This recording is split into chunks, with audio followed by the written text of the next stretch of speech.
Menangani darurat bencana kebakaran hutan, kebun, dan lahan atau Karhutla di wilayah Sumatera Selatan, TNI Angkatan Udara mengerahkan sedikitnya 7 pesawat waterbombing. Berpusat di Lanut Sri Mulyono Herlambang Palembang, pesawat waterbombing telah siap siaga termasuk yang didatangkan dari luar negeri, diantaranya Australia dan juga Rusia. Berbagai pesawat waterbombing dari TNI Angkatan Udara dan luar negeri telah siap siaga di Pangkalan Udara Sri Mulyono Herlambang sejak 3 hingga 4 hari lalu, guna mengatasi darurat bencana asap dan kebakaran hutan, kebun, dan lahan wilayah Sumatera Selatan. Komandan Lanut Sri Mulyono Herlambang, Kolonel Penerbang Rizaldi Efranza sekaligus dan Subsatgas Udara dalam Satuan Tugas Siaga Darurat Bencana Karhutla Sumatera Selatan mengatakan, kesiapsiagaan pesawat waterbombing karena ada peningkatan titik hotspot.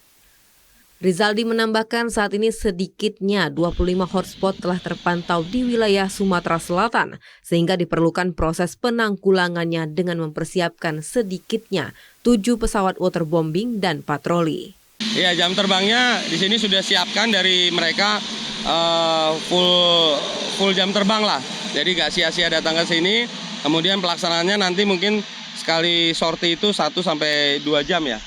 Tapi kemampuan mereka lebih daripada itu, cuman kita nanti akan efektif ya, nggak perlu lama-lama tapi langsung. Jadi pada saat mau pemadaman kita akan kirim dulu survei videonya ya, patrol dulu untuk meyakinkan di situ, baru kita kirim waterbombingnya. Dan Lanut menambahkan saat ini pihaknya berkoordinasi dengan Skuadron Udara 4 Lanut Abdurrahman Soleh untuk misi operasi modifikasi cuaca di Riau menggunakan pesawat Kasa 212 Piokar.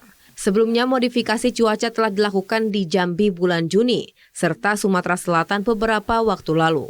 Hasilnya cukup efektif dengan pembahasan di lahan gambut guna mencegah bencana kebakaran hutan.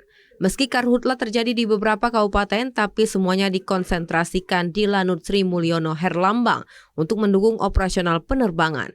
Di antaranya pengisian bahan bakar pesawat, serta pengaturan lalu lintas udara untuk penentuan area lokasi bencana karhutla. Tim Liputan TVRI Sumatera Selatan melaporkan.